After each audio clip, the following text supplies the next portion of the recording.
A huge move by the Golden State Warriors just went under the radar.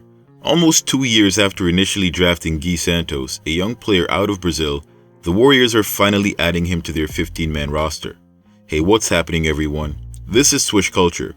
This move has been a long time coming, and considering how the Warriors have been with these draft and stash picks, it looked like this might never come to fruition. Well, now it looks like the Warriors are finally in a position to add a player like Santos to the team and give him a legitimate shot at the NBA. Now, if you've been around for the last 2 or so years, you're probably wondering what he's been up to. Gui Santos was drafted with a late second-round pick by Golden State in 2022.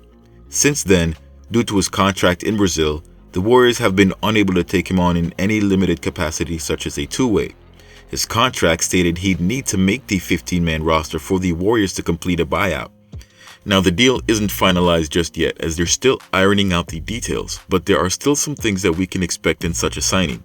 I'll be covering that in today's video, as well as what Santos has been doing over the last year, and then on top of that, what role he may play on the team. Also, why did the Warriors decide to sign him now? If you want to get all the details, be sure to watch the video all the way through, but before that, don't forget to like the video and subscribe to Swish Culture for the most analytical and entertaining NBA content. So without further delay, let's get to it.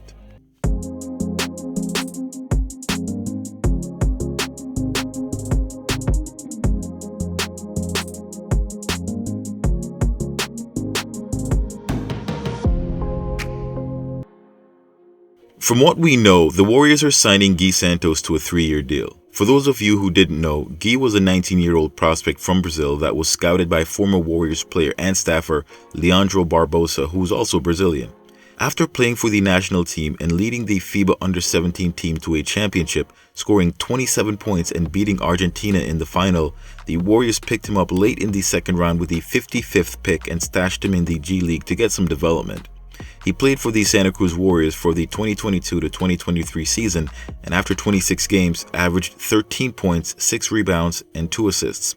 He averaged 33% from the three-point line, which is below average, but the key factor here for Santos is that he shot 81% from the free throw line. Now, for a 6'8" forward, I would expect more out of his rebounding, especially for a player trying to make it in the NBA. But with a minimalized role in scoring and a focus on getting rebounds, making the right pass and hitting his shots, that number will likely increase. After all, this is likely the reason that the Warriors have decided to make a move. It was the same with Jordan Poole, who shot free throws at 83% just before he was drafted. The ability to shoot over 80% from the free throw line is a better indicator of shooting ability and the development of a three-point shot than the raw averages. Just like what they did with Poole, the Warriors training staff can work with Santos to further develop his shot to become a knockdown three-point shooter. You add this to his length, again 6'8" with a 7'1" wingspan, and you have a player that, if he buys in, can really add to the second unit. But hold your horses, not so fast. The Warriors are signing Gui to the 14th spot on the roster. The NBA rule states that a team has to have at least 14 players 2 weeks into the regular season, so the Warriors had to sign a player. Knowing that, it becomes less like we had to have Gui and more like we didn't have a whole lot of options. So why sign Gui instead of a center or someone with more size or experience? The first reason is that the Warriors utilized that 2-week time frame to see what they had in their front court.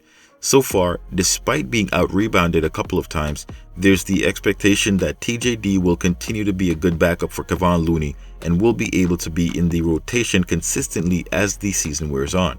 With Saric soaking up the rest of the minutes at the stretch 5, there doesn't leave a whole lot left. While size is a factor in rebounding, that's mostly for offensive boards, as even smaller guards like Curry can collect a lot of defensive boards.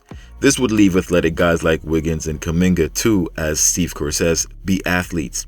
This means he wants those guys to crash the offensive boards for those second chance points, and you saw that in their game against the Pistons, where the Warriors had a huge game grabbing offensive rebounds against a big team. So while size is important, what's more important is IQ on the defensive boards and athleticism with a bit of IQ on the offensive boards to anticipate, position, and box out. Once they have that, the floor is even, and it's up to whomever puts out the most effort. So less emphasis is being placed on size. That rules out signing any additional bigs, including Dwight Howard, and considering his recent legal issues, yeah, I doubt the Warriors want him on their hardwood. Another reason they'll pass on Howard is that the team already has one of the oldest rosters, and it doesn't seem they're interested in getting any older by adding any more veterans. You look at the makeup of the teams even in just the West, and the average age of the starting lineups are making the Warriors look like dinosaurs. Now, the Oklahoma City Thunder are the youngest team in the league with an average age of 23, and the Bucks are the oldest with an average age of 29 and a half. This can be a bit misleading, however, as it accounts for bench players in the same way it accounts for starters. To put this into perspective, the starting lineup that the Warriors faced when they played OKC, for example, averaged just 21 years old. Meanwhile, the Warriors starting lineup was 31. 31 years old! Now, while Curry isn't aged out and neither is Clay, we still need to give these guys a break, and younger legs will eventually win out. That said, no more vets for Golden State unless they bring some sort of significant advantage.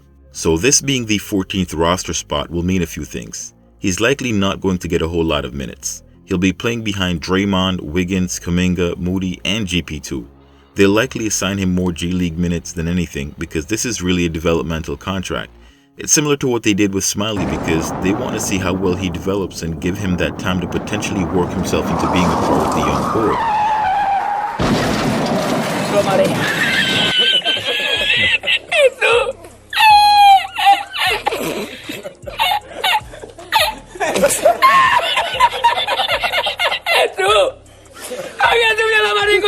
The Warriors aren't delusional, and especially after the Thunder game, realize that they'll need to start making moves now instead of later.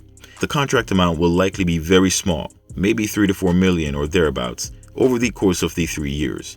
This is timed perfectly with the expiration of the veteran contracts, that is both Wiggins and Draymond's.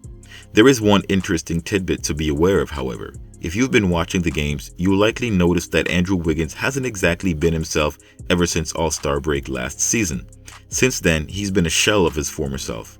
At this point, I'm really starting to wonder if he'll ever be the player he was for Golden State in 2022. What's worse is that he seems to be trying. His last couple of outings versus the Thunder and the Cavs looked better than what he's done most of the rest of the season.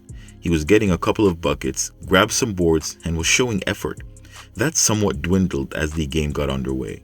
While the Warriors won't likely make any drastic moves with Wiggins, Gui Santos is potential insurance in the long term.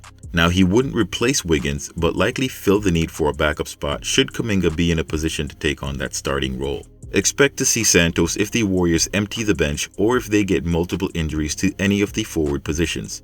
I do like what he brings to the table, but one of his weaknesses, his assists to turnover ratio, is unfavorable with 2.2 assists to 2.3 turnovers per game in the G League. With a usage rate of 19%, I expect his assist numbers to be a bit higher and his turnovers a bit lower. This, however, means less ball handling duties when he does get time on the floor. He'll basically be a 3-and-D wing unless his development really takes off, and he can be more than that later on. Let me know what you think of the signing. I know Gui has a lot of fans, myself being one of them, and I'm hoping he becomes the player that he has the potential to be. I mean, all it requires is that he locks in and focuses. The skill set is there, he just needs to put in the work. Post your thoughts in the comments below, but before that, don't forget to like the video, subscribe to the channel, and turn on all your notifications so you don't miss any of my latest uploads. Thanks for watching. Till next time.